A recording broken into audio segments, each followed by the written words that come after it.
시처럼 마음처럼 그래움처럼. 낭송 김주영 작가. 아이가 앞으로 공부를 잘할지 못할지는 이것을 보면 100% 알 수 있습니다. 미국의 슈퍼캠프라고 하는 아이들을 위한 유명한 여름 캠프가 있습니다. 어떻게 학업 성적을 올리는지를 배우는 캠프인데, 여기 참가한 학생들의 73%가 실제로 놀라울 만큼 성적이 향상된다고 합니다. 아이들이 스스로 더 잘하고 싶어지는 마음을 갖도록 하는 것, 아이들의 정서 지능을 높여주는 것이 이 캠프의 목적입니다. 그런데 재미있는 것은 이 캠프에서 가르쳐 주는 건 공부법이 아니라 긍정적 마인드를 심어주는 것이란 사실입니다. 정서 지능은 한마디로 감정을 잘 다루는 능력을 말합니다. 여러 연구 결과에 따르면 바로 이 정서 지능이 높을수록 학업 능력도 높게 나타납니다.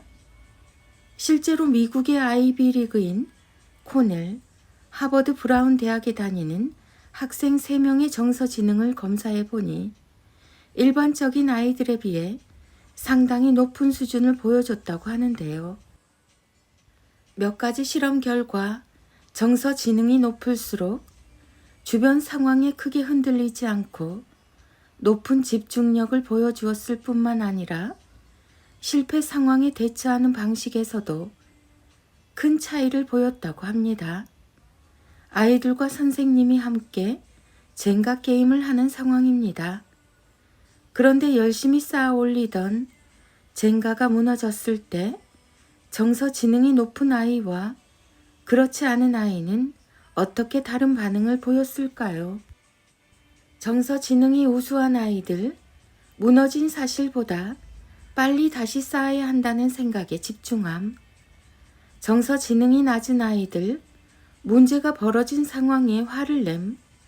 남의 실수엔 실력 탓, 자기 실수엔 도구 탓. 결국 이러한 정서 조절 능력의 차이는 성적의 차이로 이어집니다. 중요한 사실은 아이들이 초등에서 중등, 고등으로 올라갈수록 이 정서 지능의 영향이 더욱 커진다는 것인데요. 심리학 교수인 캐롤린 마카는 높은 정서 지능을 가질수록 점점 더 높은 학업 능력 성적을 보여주는 결과를 도출하며 다음과 같은 3가지 측면을 짚어내고 있습니다. 1.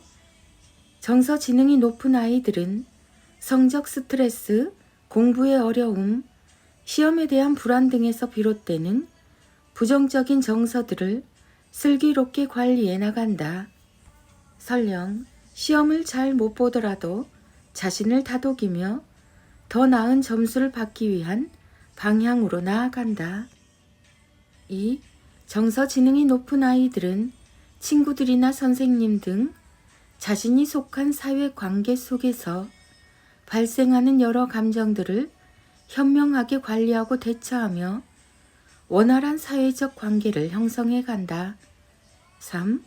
정서 지능이 높은 아이들은 자신의 정서를 언어화할 수 있는 능력, 즉 어휘력과 문해력 습득이 좋기 때문에 학업 능력이 점점 더 향상되어 간다. 그렇다면 이런 정서 지능을 우리 아이도 키워주기 위해서는 어떻게 하는 것이 좋을까요?